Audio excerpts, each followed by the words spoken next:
Morning students आज असी new chapter start करांगे tools of financial statement analysis. Financial statements ਉਹ ਸਟੇਟਮੈਂਟਸ ਹੁੰਦੀਆਂ ਜਿਹੜੀਆਂ ਕਿ ਕਿਸੇ ਵੀ ਬਿਜ਼ਨਸ ਦੀ ਫਾਈਨੈਂਸ਼ੀਅਲ ਪੋਜੀਸ਼ਨ ਨੂੰ ਡਿਸਕਲੋਜ਼ ਕਰਦੀਆਂ ਨੇ। ਬਿਜ਼ਨਸ ਨੇ ਉਸ ਈਅਰ ਦੇ ਵਿੱਚ ਕਿੰਨੇ ਪ੍ਰੋਫਿਟਸ ਅਰਨ ਕੀਤੇ ਨੇ, ਅਗਰ ਲਾਸਸ ਫੇਸ ਕੀਤੇ ਨੇ ਤਾਂ ਕਿੰਨੇ ਲਾਸਸ ਫੇਸ ਕੀਤੇ ਨੇ, ਈਅਰ ਐਂਡ ਦੇ ਵਿੱਚ ਬਿਜ਼ਨਸ ਦੇ ਕੋਲ ਕਿੰਨੇ ਐਸੈਟਸ ਨੇ, ਕਿੰਨੀਆਂ ਲਾਇਬਿਲਿਟੀਜ਼ ਨੇ, ਇਹ ਸਭ ਕੁਝ ਫਾਈਨੈਂਸ਼ੀਅਲ ਸਟੇਟਮੈਂਟਸ ਡਿਸਕਲੋਜ਼ ਕਰਦੀਆਂ ਨੇ।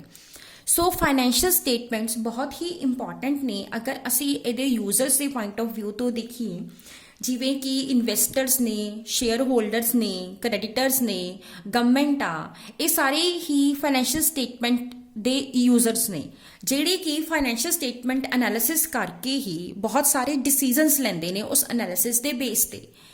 ਸੋ ਫਾਈਨੈਂਸ਼ੀਅਲ ਸਟੇਟਮੈਂਟ ਐਨਾਲਿਸਿਸ ਕਰਨ ਦੇ ਲਈ ਕੁਝ ਟੂਲਸ ਯੂਜ਼ ਕੀਤੇ ਜਾਂਦੇ ਨੇ, ਜਿਨ੍ਹਾਂ ਦੇ ਵਿੱਚੋਂ ਅਸੀਂ ਡਿਸਕਸ ਕਰਾਂਗੇ। ਸਭ ਤੋਂ ਪਹਿਲਾਂ ਹੈ ਕੰਪੈरेटिव ਸਟੇਟਮੈਂਟ।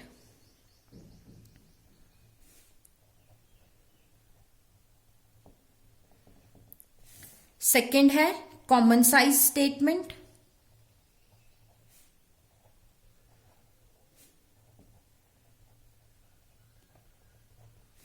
थर्ड है रेशियो एनालिसिस।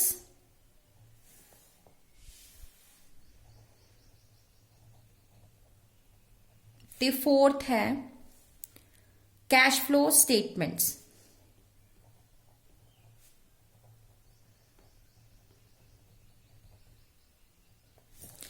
इस चैप्टर दे विच असी comparative statements and common size statements discuss करांगे। रेशियो एनालिसिस ते कैश फ्लो स्टेटमेंट्स असी नैक्सट चैप्टर्स दे विच डिस्कस करांगे। सो सब तो पहला शुरू करते हैं कंपैरेटिव स्टेटमेंट्स दे नाल। कंपैरेटिव स्टेटमेंट्स ਉਹ स्टेटमेंट्स ਹਨ ਜਿਹੜੀਆਂ ਕਿ फाइनेंशियल स्टेटमेंट दी किसी भी फिगर नूं लास्ट ईयर दी फिगर दे नाल कंपेयर करदियां ने और चेंजिस फाइंड करदियां ने भी कितना चेंज आया। फॉर एग्जाम्पल मान लो कि तुहाडे last year current assets 2 lakh दे सी और इस साल तुहाडे करंट एसेट्स 3 लाख दे ने। सो फाइनेंशियल कंपैरेटिव स्टेटमेंट ने करंट एसेट्स नूं कंपेयर करना है पिछले साल दे नाल। पिछले साल 2 लाख सी, इस साल 3 लाख आ, और ਉਹਦੇ ਅਕੋਰਡਿੰਗ ਚੇਂजेस फाइंड आउट करने आ भी कितना चेंज आया। जिद्दां कि करंट एसेट्स ਜਿਹੜੇ ਨੇ 1 ਲੱਖ ਨਾਲ ਇਨਕਰੀਜ਼ ਕਰ ਗਏ ਨੇ और ਉਹ परसेंटेज ਇਨਕਰੀਜ਼ ਵੀ ਕੈਲਕੂਲੇਟ ਕੀਤੀ ਜਾਂਦੀ ਆ ਕੰਪੈरेटिव स्टेटमेंट 'ਚ। ਹੁਣ ਕੰਪੈरेटिव स्टेटमेंट्स ਦੀਆਂ ਦੋ ਟਾਈਪਸ ਨੇ। ਸਭ ਤੋਂ ਪਹਿਲਾਂ ਹੈ ਕੰਪੈरेटिव बैलेंस शीट ਤੇ ਸੈਕੰਡ ਹੈ ਕੰਪੈरेटिव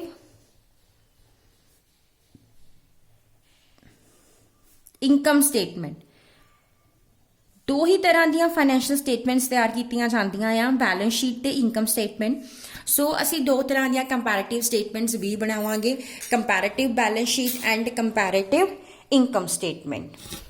ਹੁਣ ਸਟਾਰਟ ਕਰਦੇ ਹਾਂ ਕੰਪੈरेटिव ਬੈਲੈਂਸ ਸ਼ੀਟ ਦੇ ਨਾਲ।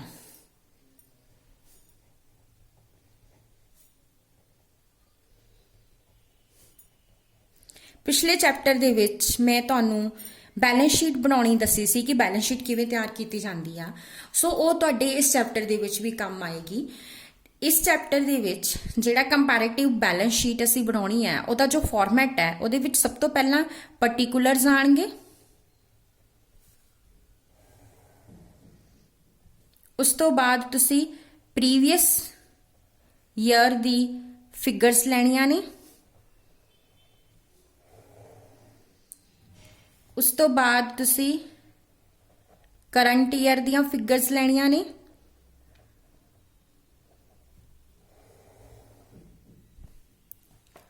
उस तो बाद तुसी कैलकुलेट करना है चेंज। ये चेंज पॉजिटिव भी हो सकता है, ये चेंज नैगेटिव भी हो सकता है। अगर तुहाडी करंट ईयर दी फिगर प्रीवियस ईयर दी फिगर नालों इनक्रीज कीती आ तां ये चेंज पॉजिटिव होएगा। बट अगर तुहाडी करंट ईयर दी फिगर प्रीवियस ईयर दी फिगर नालों डिक्रीज कर गई आ तां ये चेंज नैगेटिव भी हो सकता है। ते लास्ट जिहड़ा कॉलम तुसीं बनाउणा वो हैगा परसेंटेज चेंज दा। ਚੇਂਜ ਕੱਢਣ ਦੇ ਲਈ ਤੁਸੀਂ ਕਰੰਟ ਈਅਰ ਦੀ ਫਿਗਰ ਨੂੰ ਪ੍ਰੀਵੀਅਸ ਈਅਰ ਦੀ ਫਿਗਰ ਦੇ ਨਾਲ ਕੰਪੇਅਰ ਕਰਨਾ ਆ। ਸੋ ਫਾਰਮੂਲਾ ਕੀ ਹੋਏਗਾ, current year minus previous year to calculate ਦਾ ਚੇਂਜ। ਔਰ ਪਰਸੈਂਟੇਜ ਚੇਂਜ ਕੱਢਣ ਦੇ ਲਈ ਤੁਸੀਂ ਚੇਂਜ ਨੂੰ ਡਿਵਾਈਡ ਕਰਨਾ ਪ੍ਰੀਵੀਅਸ ਈਅਰ ਦੀ ਫਿਗਰ ਨਾਲ ਅਤੇ ਮਲਟੀਪਲਾਈ ਕਰਨਾ ਆ 100 ਦੇ ਨਾਲ ਤੇ ਤੁਹਾਡਾ ਪਰਸੈਂਟੇਜ ਚੇਂਜ ਨਿਕਲ ਆਏਗਾ। ਹੁਣ ਅਸੀਂ ਕਿਸੇ ਪ੍ਰੋਬਲਮ ਦੀ ਹੈਲਪ ਦੇ ਨਾਲ ਲਰਨ ਕਰਾਂਗੇ ਕਿ ਕੰਪੈਰੀਟਿਵ ਬੈਲੈਂਸ ਸ਼ੀਟ ਕਿਵੇਂ ਬਣਾਈ ਜਾਂਦੀ ਆ। ਇਹ ਪ੍ਰੋਬਲਮ ਦਿੱਤੀ ਹੋਈ ਹੈ, from the following balance sheet of Usha Chemicals Limited as on 31st March 2017 and 2018 prepare a comparative balance sheet। ਹੁਣ ਇੱਥੇ ਇਸ ਵਿੱਚ ਤੁਹਾਨੂੰ ਊਸ਼ਾ ਕੈਮੀਕਲ ਲਿਮਟਿਡ ਦੀ ਬੈਲੈਂਸ ਸ਼ੀਟ ਦਿੱਤੀ ਹੋਈ ਆ, ਜਿਹਦੇ ਵਿੱਚ 2017 ਦੀਆਂ ਫਿਗਰਸ ਵੀ ਗਿਵਨ ਨੇ ਐਂਡ 2018 ਦੀਆਂ ਫਿਗਰਸ ਵੀ ਗਿਵਨ ਨੇ। ਸੋ 2017 ਸਾਡਾ ਪ੍ਰੀਵੀਅਸ ਈਅਰ ਹੋ ਗਿਆ ਤੇ 2018 ਸਾਡਾ ਕਰੰਟ ਈਅਰ ਹੋ ਗਿਆ। ਉਸ ਤੋਂ ਬਾਅਦ ਤੁਹਾਨੂੰ ਇਹਨਾਂ ਨੇ ਪ੍ਰੋਪਰ ਬੈਲੈਂਸ ਸ਼ੀਟ ਦਿੱਤੀ ਹੋਈ ਆ, equity and liabilities, share holder funds, share capital issued and paid up, reserve and surpluses, reserve, non current liabilities, long term borrowings, 12% loan, current liabilities, short term borrowings, current liabilities, assets, non current assets, tangible assets, fixed assets and current assets। Student जिस तरह इन्होंने ਤੁਹਾਨੂੰ already balance sheet ਬਣਾ ਕੇ ਦੇ ਦਿੱਤੀ ਆ, ਸੋ ਤੁਹਾਡੇ ਲਈ ਬਹੁਤ ਈਜ਼ੀ ਹੋ ਗਿਆ ਹੈ। ਸਭ ਤੋਂ ਪਹਿਲਾਂ ਤਾਂ ਜਦੋਂ ਤੁਸੀਂ ਫਾਰਮੈਟ ਤਿਆਰ ਕਰਨਾ ਤੇ ਜਿਹੜੀ ਤੁਹਾਨੂੰ ਬੈਲੈਂਸ ਸ਼ੀਟ ਉਹਨਾਂ ਨੇ ਬਣਾ ਦਿੱਤੀ ਆ ਉਹਨੂੰ ਐਜ਼ ਇਟ ਇਜ਼ ਹੀ ਜਿਸ ਤਰ੍ਹਾਂ ਬਣੀ ਹੋਈ ਆ ਉਸੇ ਤਰ੍ਹਾਂ ਹੀ ਸੇਮ ਤੁਸੀਂ ਆਪਣੀ ਜਿਹੜਾ ਆ ਫਾਰਮੈਟ ਦੇ ਵਿੱਚ ਉਹਨੂੰ ਲਿਖ ਲੈਣਾ ਆ। ਚਲੋ ਦੇਖਦੇ ਹਾਂ ਕਿ ਕਿਵੇਂ ਕੀਤਾ ਜਾਂਦਾ ਆ। ਅਸੀਂ ਫਾਰਮੈਟ ਤਿਆਰ ਕਰਦੇ ਹਾਂ ਬੈਲੈਂਸ ਕੰਪੈਰੀਟਿਵ ਬੈਲੈਂਸ ਸ਼ੀਟ ਦਾ। Comparative balance sheet question number 2 ਦਿੱਤਾ ਹੋਇਆ ਤੁਹਾਡੀ ਬੁੱਕ 'ਚ।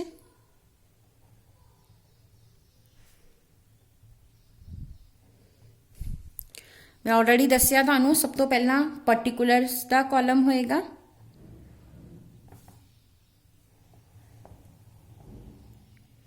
ਉਸ ਤੋਂ ਬਾਅਦ ਅਸੀਂ ਪ੍ਰੀਵੀਅਸ ਈਅਰ ਲੈਣਾ। ਹੁਣ ਇੱਥੇ ਪ੍ਰੀਵੀਅਸ ਈਅਰ ਹੈਗਾ 31st ਮਾਰਚ 2017, ਕਰੰਟ ਈਅਰ ਆ 31st ਮਾਰਚ 2018। ਪਹਿਲਾਂ ਤੁਸੀਂ ਪ੍ਰੀਵੀਅਸ ਈਅਰ ਦੀਆਂ ਫਿਗਰਸ ਲਿਖਣੀਆਂ ਹੈ, ਫਿਰ ਕਰੰਟ ਈਅਰ ਦੀਆਂ ਫਿਗਰਸ ਲਿਖਣੀਆਂ ਹੈ। ਨੈਕਸਟ ਹੈ ਚੇਂਜ, ਇਹਦੇ ਵਿੱਚ ਤੁਸੀਂ ਚੇਂਜ ਕੈਲਕੂਲੇਟ ਕਰਨਾ ਆ। ਤੇ ਨੈਕਸਟ ਹੈ ਪਰਸੈਂਟੇਜ ਚੇਂਜ, ਇਹਦੇ ਵਿੱਚ ਤੁਸੀਂ ਆਪਣੇ ਚੇਂਜ ਦੀ ਪਰਸੈਂਟੇਜ ਕੈਲਕੂਲੇਟ ਕਰਨੀ ਆ। ਹੁਣ ਮੈਂ ਤੁਹਾਨੂੰ ਦੱਸਿਆ ਕਿ ਜਿਵੇਂ ਤੁਹਾਨੂੰ ਬੈਲੈਂਸ ਸ਼ੀਟ ਉਹਨਾਂ ਨੇ ਬਣਾ ਕੇ ਦੇ ਦਿੱਤੀ ਆ, ਸੋ ਤੁਹਾਡਾ ਕੰਮ ਬਹੁਤ ਘਟਾ ਦਿੱਤਾ ਕਿਉਂਕਿ ਬੈਲੈਂਸ ਸ਼ੀਟ ਬਣੀ ਹੋਈ ਆ। ਸੋ ਤੁਸੀਂ ਉਹਨੂੰ ਐਜ਼ ਇਟ ਇਜ਼ ਲਿਖ ਲੈਣਾ, ਇਕੁਇਟੀ ਐਂਡ ਲਾਇਬਿਲਿਟੀਜ਼,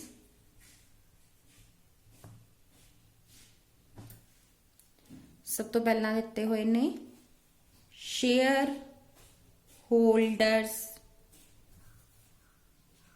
ਫੰਡਸ, ਜਿਹਦੇ ਅੰਡਰ ਸ਼ੇਅਰ ਕੈਪੀਟਲ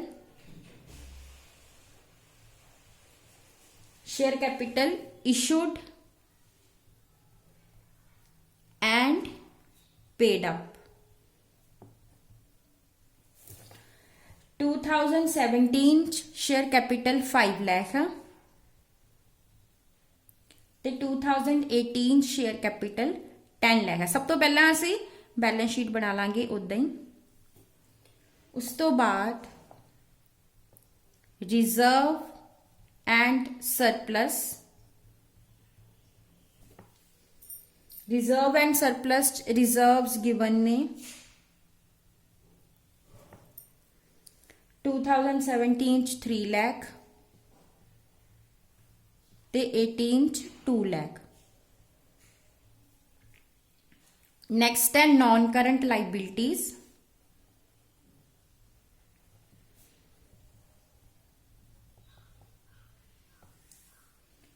ਲੌਂਗ ਟਰਮ ਬੋਰਵਿੰਗਸ ਨੇ ਇਹਦੇ ਵਿੱਚ ਦਿੱਤੀਆਂ ਹੋਈਆਂ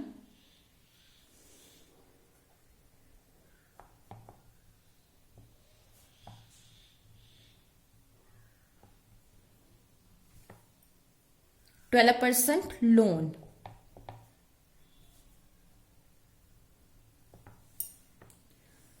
$5 lakh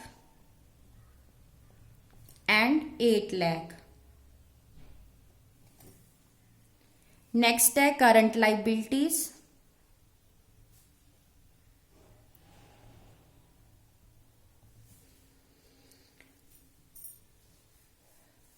short term borrowings,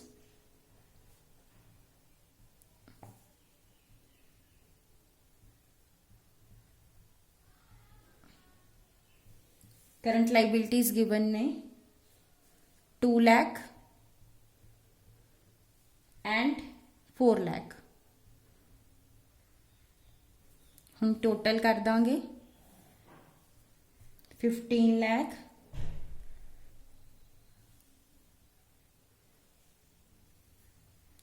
24 lakh.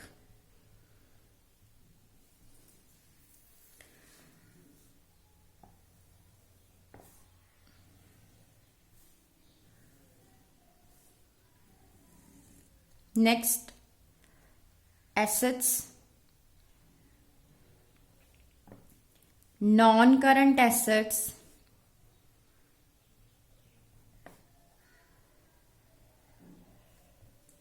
Tangible assets,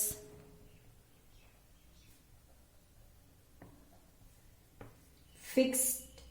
tangible assets जिहड़े हैगे आ उहदे अंडर फिक्स्ड एसेट्स गिवन आ 10 lakh, 15 lakh, and current assets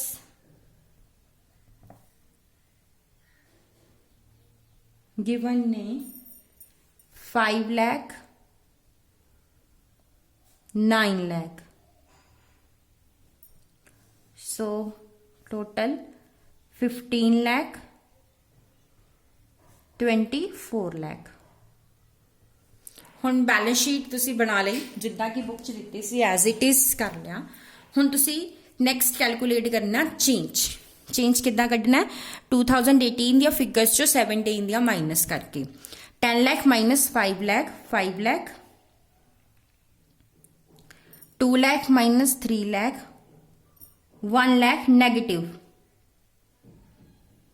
8 lakh minus 5 lakh 3 lakh 4 lakh minus 2 lakh 2 lakh 24 lakh minus 15 lakh 9 lakh.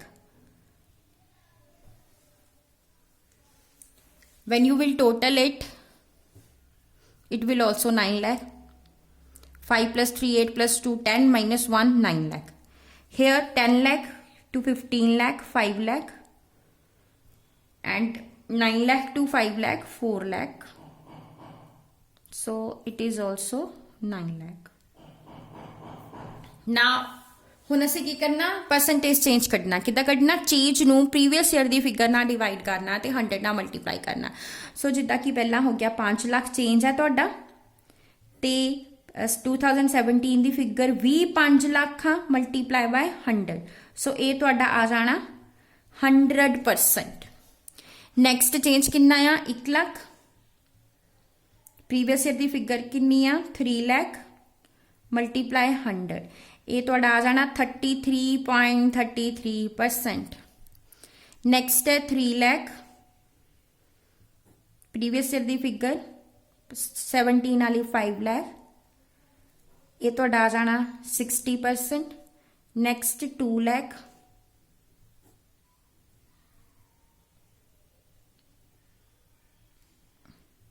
100%. सो ਅਸੀਂ ਕੀ ਕਰ ਰਹੇ ਹਾਂ ਚੇਂਜ ਨੂੰ ਕਰੰਟ ਜਿਹੜਾ ਤੁਹਾਡਾ ਪ੍ਰੀਵੀਅਸ ਈਅਰ ਆ 17 ਵਾਲਾ ਉਹਦੀ ਫਿਗਰ ਦੇ ਨਾਲ ਡਿਵਾਈਡ ਕਰ ਰਹੇ ਹਾਂ. So 9 lakh divide by 15 lakh also will come 60%. Here 5 lakh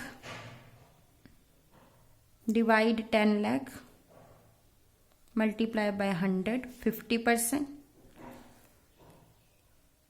4 lakh divide by 5 lakh